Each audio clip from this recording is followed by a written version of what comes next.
Hello, everybody, and welcome to the top 5 new comics for December 14th and 15th of 2021. I'm, as always, Chris, and by the law of YouTube, we have to do it. Please subscribe to the channel, comment down below, and like this video. Smash that like button. It's always very much appreciated. Enough of that, because we've got some books to talk about. Starting with Batman the Imposter, number 3. This is written by Mattson Tomlin with art by Art-Andrea Sorrentino. All good things must come to an end, everybody. Batman the Imposter was a book that I was very skeptical on when it first was announced. Didn't think much of it. Checked it out because I love Sorrentino's art. One of my favorite artists in the biz right now. And I was pleasantly surprised that not only is Sorrentino doing some of his best work right now between this and a book we'll talk about later, but the story is really cool. I really, really enjoyed it. It's fun to have some Batman stuff that I'm enjoying again. More serious Batman stuff that I'm enjoying again, I should say. And this has been a great miniseries. Hopefully it sticks the landing. And I'm pretty sure we got another fun one coming up next week too, but I'm loving this book, loving it so much. I think everybody should go check it out. It's really cool. The tagline that kind of got me worried, where I was like, I don't know, was, what if Batman was in the real world? But it's so much more than that. There's a cool little detective story going on. There's some psychological stuff going on. And Tomlin, the writer, took the story in kind of a direction I wouldn't have thought. Spoiler alert for, I believe it was issue 2, but like, Alfred's not around. Alfred said, "This is fucking nuts, and I'm getting out of here." So there's some cool differences here. It's not just let's do Batman Begins or Batman the Dark Knight and see if we can recreate that magic. It really is kind of a new and different look at the Dark Knight. Loving this book. Looking forward to the last issue. After that, I've got Hulk, number 2. This is written by Donny Cates with art by Ryan Ottley. Smastronaut Part 2, everybody. Really enjoyed that first issue. Love the groundwork that this creative team laid down. Who Bruce is in this, what his relationship with the Hulk is in this. I don't want to give too much away if you haven't read the first issue, but it was really good, and it was enough of a departure from the Immortal Hulk series that it reinvigorated like my enjoyment and made me like, okay, this is going to be something cool and different. It kind of honestly reminds me of when Donnie took over Thor, and I had the same feeling. I'm like, you're taking over after one of probably the best runs of all time, if not a top 5 run, and he's killing on that book too. So still loving Donnie and everything he's doing.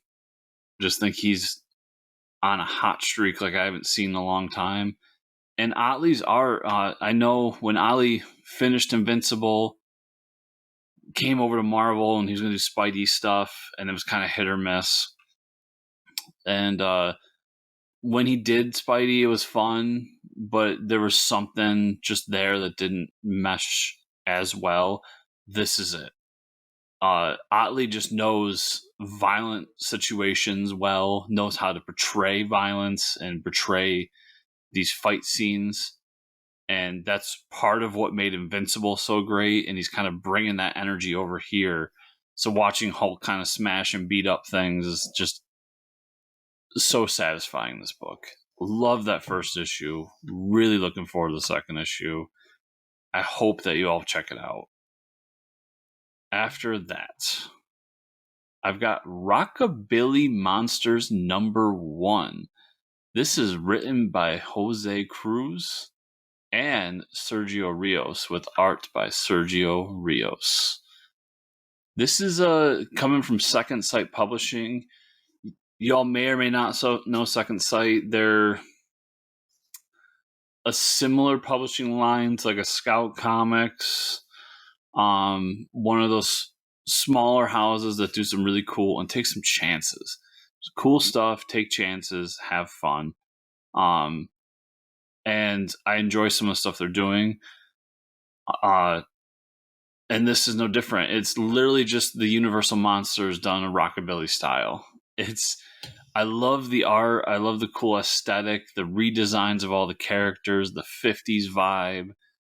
Just everything here just looks so cool. And I'm really looking forward to it. I've been following this book for a while. Back when it was on Webtoons and the creators were just trying to get started. It's just it's a cool premise. I love it. I'm looking forward to picking it up and actually sitting down and reading it now. And I hope you all are too. It looks so cool. I love these Second Sight, Scout. There's another one I'm zoning on right now, but cool publishers to watch.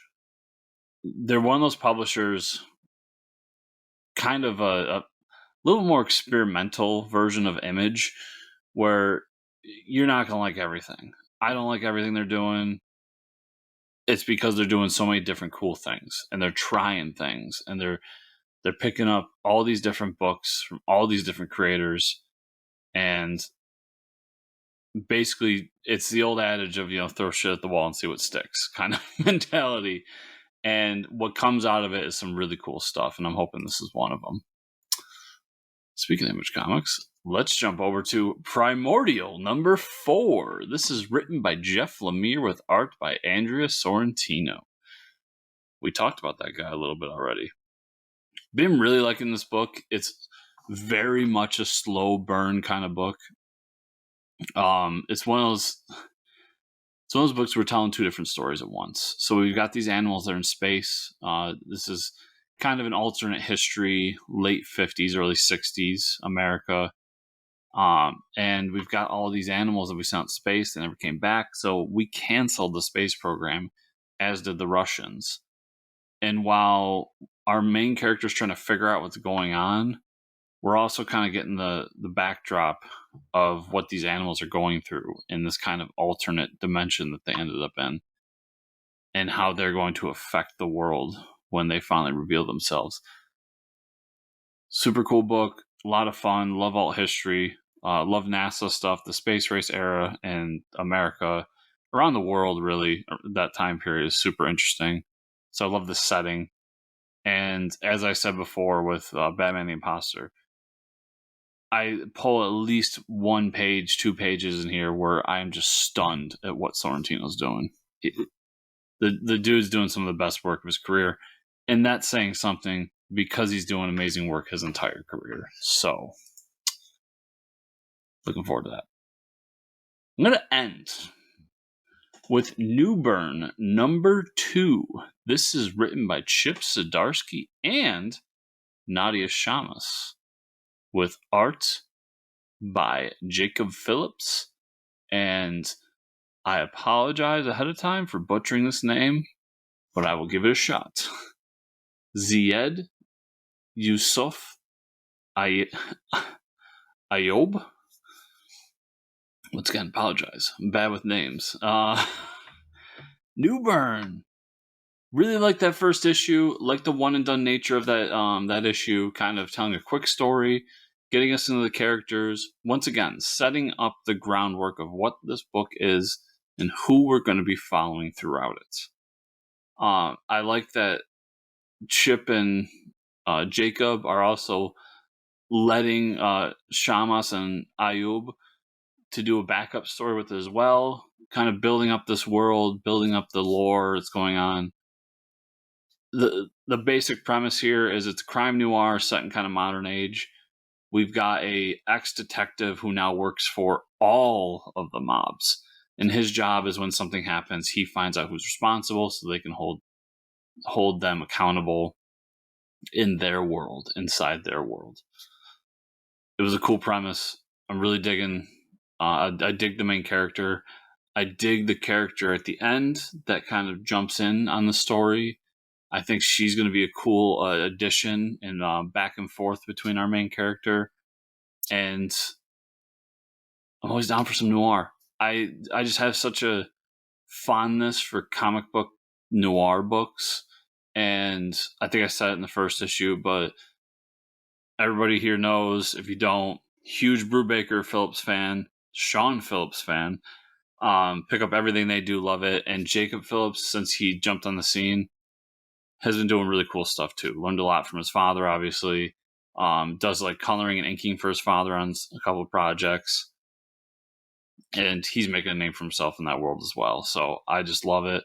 One of my favorite writers and up and coming artist, who's the son of one of my favorite artists of all time, teaming up on this cool book. Really looking forward to this next issue. So everybody, that is everything. Remember to check out the podcast, Fortress of Comic News. We do one every week. We usually have an interview every week. We're nearing the end of the year, so actually we're going to be wrapping up our interview segment for the year and coming back in January with a new interview. But we still got some cool shows ahead of you. We will not be missing a week at all this year. I'm really happy we're able to do that for everybody. And I hope you all are enjoying that show as well. And as I said on the top, subscribe, share, comment, like, do all that stuff if you're enjoying these videos. And I appreciate you all watching. So with that, I'll see you all here next week.